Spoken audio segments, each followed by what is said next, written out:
Hindi. At ang nangyayari, yan ang makikita po natin dito. Post sa YouTube, guys. Kung paano na atin, may straight ang buho. Okay. Kailangan, una pa ito yung nunod. Saan nyo ba siya nakopkop? Saan nyo ba siya nakita, ma'am? Palabas. Ano ba ano niya kaso? Ilang bata na ba? Ng bata. Ilang bata na ba? Ilang sanggol? Marami na nakain na bata, pitos ba? Napatong sa kabubongday. Sino nagsasabi, kamusta ang mga panahon ng mga aswang? Narito po ang bayan, buhay pa po ang mga panahon na yon. Ang babae ito ay nahuli ng mga taong bayan. Ano pang dapat gawin sa kanya? Huliin, bihagin, sunugin. Pagandahin. Talak. Pwede rin po siya mapagkamalang, bahagi ng karagatan. Siya po isang sirena na huli. Ayan po siya.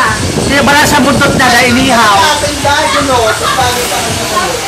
Ano ba ang kaso ng taong ito? Tao ba to? Hayop? Halaman? Gubat? Ano ba to? Huli Bagay? siya ang taong bayan sa baba ng bubong, kumakain ng pitos. So mga kaibigan, nandito na siya. Mamaya natin makikita ang tuloy niyang ano. Oo. Ito ang before. Wala pang after. Ewan ko lang kung may after.